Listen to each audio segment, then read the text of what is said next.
आज मेरा नया जन्म हुआ है। अगर मैं ऐसा कहूँ तो कुछ गलत नहीं होगा। मैं एक खुश मिजाज जिंदा दिल लड़की कब इतनी निराशावादी और असुरक्षित हो गई पता ही नहीं चला। मैंने तो उसे हमेशा प्यार किया था और अपने रिश्ते को संभालने की पूरी कोशिश की, पर अब लगता है कि मैं रिश्ता संभाल नहीं रही थी बल्कि अपने आप को बेवकूफ़ बना रही थी। रिश्ता तो कभी था ही नहीं, प्यार तो कभी था ही नहीं। जो कुछ भी था बस स्वार्थ था। उसका स्वार्थ जो मुझे ऐसा घाव दे गया जिसके निशान मेरे मन और शरीर पर दोनों पर रहेंगे हमेशा हमेशा के लिए। अभी मैंने स्नातक किया ही नहीं था कि मेरी शादी की बात चलने लगी। रिश्ते की एक मौसी ने मेरे लिए इतना अच्छा रिश्ता भेजा कि माता पिता मना कर ही नहीं सके। वह मुझे देखने आया तो मुझे दिल में डर के साथ साथ एक गुदगुदी भी हुई। हमें कुछ देर एक दूसरे के साथ बिताने के लिए छोड़ दिया गया। रवि, हाय, कैसे हो? मैं जी अच्छी हूँ, आप कैसे हैं? रवि, कुछ देर पहले तो ठीक था पर लगता है अब दीवाना हो चुका हूँ तुम्हारा। ना चाहते हुए भी मुझे हंसी आ गई। मैं खुद को रोक ना सकी। रवि, कितना सुंदर हंसी है तुम्हारे।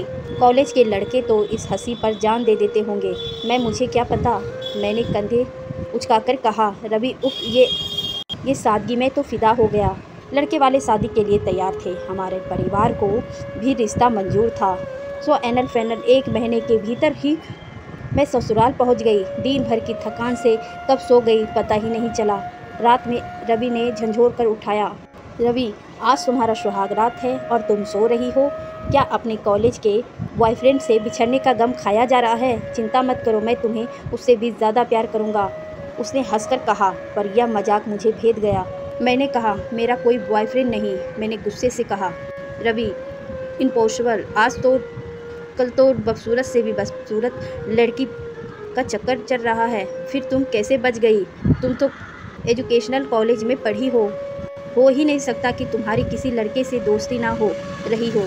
कोई बात नहीं, पति और पत्नी के बीच कोई भेद नहीं रहना चाहिए। मेरी भी कुछ गर्लफ्रेंड थी, मैं तुम्हारे उनके बारे में बताता हूँ और तुम मुझे अपने बॉयफ्रेंड के विषय में बताओ ताकि कभी मेरी गर्लफ्रेंड मुझे या तुम्हारा बॉयफ्रेंड तुम्हें ब्लैकमेल ना कर सके। आप बार बार वही बात दोहरा रहे हैं। मैंने कहा ना, मेरा कोई बॉयफ्रेंड नहीं। अच्छा बाबा, सॉरी, तुम सती सावित्री हो। मैं तो सत्यवान नहीं, मेरी गर्लफ्रेंड थी। पर अब मैं वादा करता हूँ कि मेरी ज़िंदगी में तुम्हारे बाद कोई नहीं आएगा। उसने मुझे गले लगा लिया और कुछ प्यार भरी बातें की जिसमें मेरा गुस्सा जाता रहा। शादी के 1 महीने बाद मैं पति के साथ दिल्ली शिफ्ट हो गई। शुरू में इस तरह के ताने सुनकर लगता कि ये सामान्य बात है। शायद सभी पति अपनी पत्नी के पुराने आशिकों को लेकर इंश्योर होते हैं, पर फिर धीरे धीरे रवि बोले, तुम उसी समय छत पर कपड़े सुखाने क्यों जाती हो जब सामने वाली बिल्डिंग में रहने वाला लड़का पढ़ाई करने छत पर जाता है? रवि, वो सुबह से शाम तक छत पर ही टहल टहल कर पढ़ता है। उससे एग्ज़ाम चल रहे हैं और वो मुझसे 5 साल छोटा है। तो तुम्हें उसकी उम्र भी पता है? यानी कि तुम मोहल्ले वाले से बात करती हो मेरे मना करने के बावजूद, और तुम्हें तो छोटे लड़के ही पसंद है ना? क्यों, तुम्हें ऐसा क्यों लगता है? जाने दो, मेरा मुंह मत खुलवाओ। नहीं प्लीज़, मुंह खोल दो अपना, मैं भी तो सुनूं। आखिर तुमने ऐसा क्या देख लिया कि जिससे तुम्हारे दिमाग में ये बात घर कर गई? तुम्हारे मायके में भी आता है एक संतोष, वो मेरे छोटे भाई की तरह है। मैं उसे ट्यूशन पढ़ाती हूँ। ज़रूर, ऐसे मैंने मुँह भोले भाई बहन बहुत देखे हैं मैंने। उसने मुझे झिझक कर कहा। बात आगे ना बढ़ाने के उद्देश्य से मैं हमेशा चुप हो जाती और शायद मेरी चुप्पी ही उसे मेरी स्वीकृति लगती थी। मुझे समझ में नहीं आता था कि उसे यकीन कैसे दिलाने के लिए क्या करूं। मैं अपने घर जाती तो वो वहाँ से भी मुझे कठपुतली की तरह नचाता। कहाँ हो? घर पर। आवाज़ तो गाड़ियों की आ रही है। क्या तुम कहीं घूमने निकली हो? अपने आशिकों से मिलने गई हो? मेरा घर सड़क के किनारे है, यहाँ गाड़ियों की आवाज़ नहीं तो क्या सुनाई देगा? यार, तुम तो बुरा मान जाती हो। मैं तो बस मजाक करता हूँ। अच्छा, घर पर हो तो सासू माँ से बात करा दो। मैं जानती थी कि वो सिर्फ कंफर्म करने के लिए माँ से बात करना चाहता है कि मैं दिन भर कहीं गई तो नहीं। मेरी भोली माँ उसे बता देती कि मुझसे मिलने संतोष आया या मैं अपने घर के बगल में रहने वाली फ्रेंड के घर गई, और ये बातें दिन रात मुझे सुनाई जाती। मैं मायके जाने से डरने लगी। मेरे फ़ोन रिकॉर्ड्स चेक किए जाते और रिकॉर्ड किए जाते थे। अड़ोस पड़ोस की औरतें से भी बात करने की मनाही थी। अव्वल तो मायके जाने नहीं मिलता, या जाती भी तो पति के साथ जाओ और उसी के साथ वापस आओ।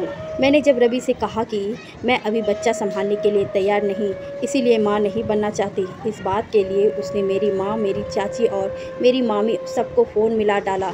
माँ जी, आप ही बताइए, क्या मैं आपको इतना निकम्मा लगता हूँ कि अपने बच्चे की परवरिश नहीं कर सकता?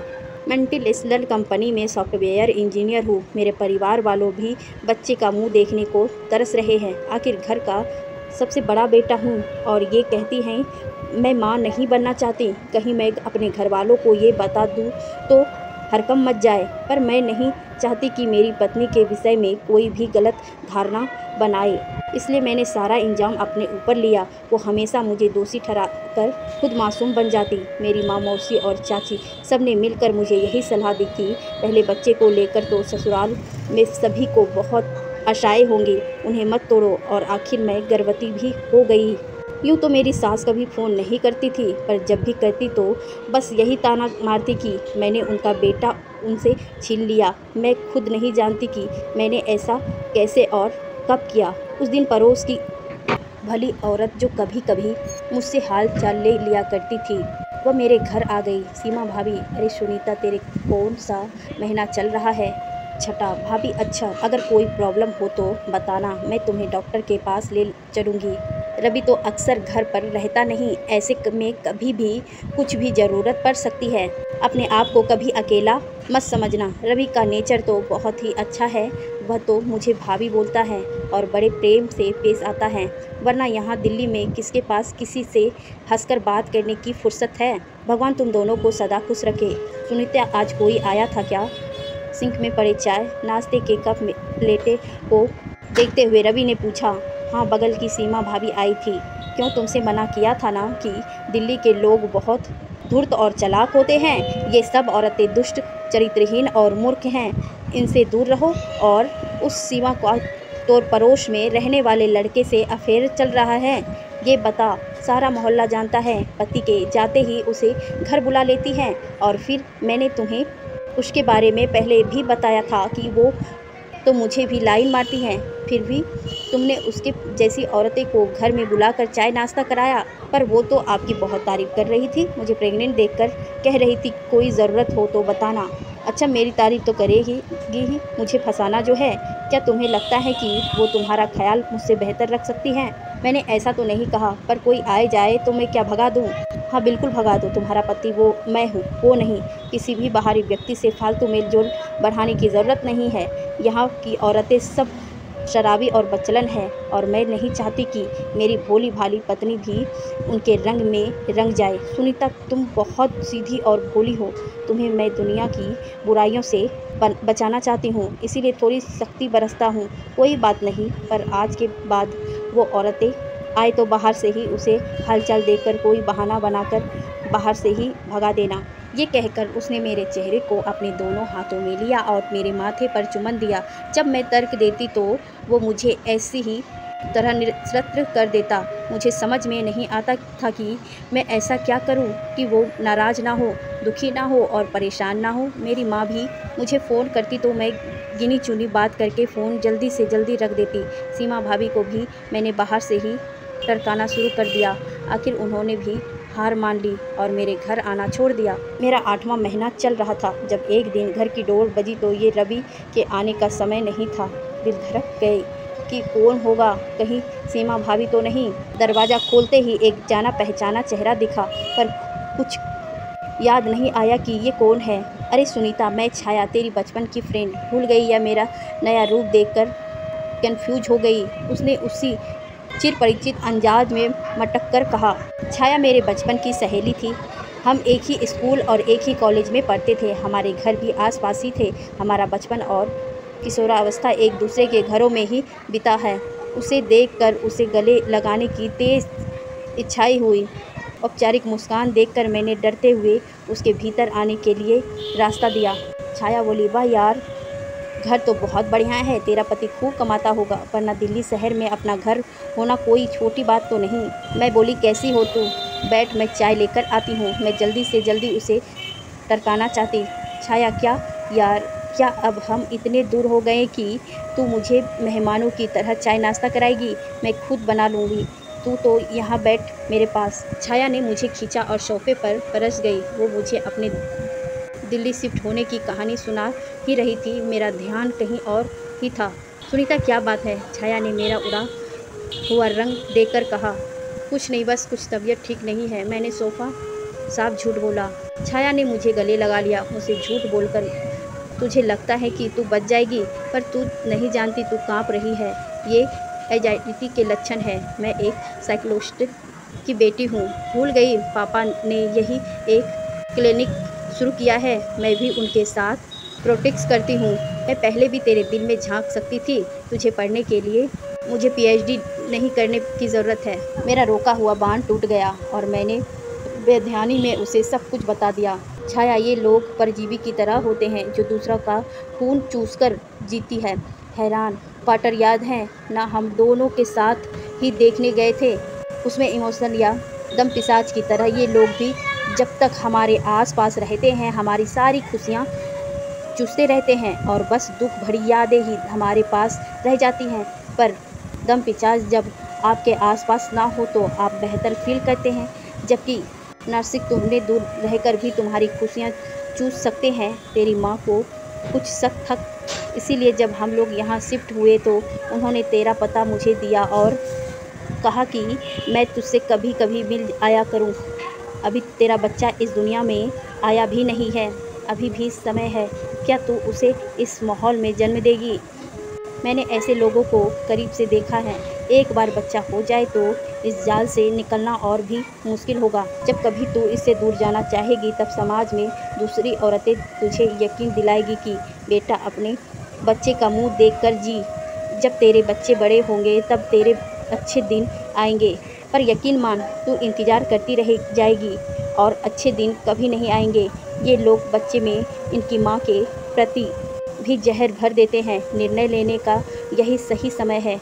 कम से कम तू अपने बच्चे की नज़रों में तो नहीं गिरेगी।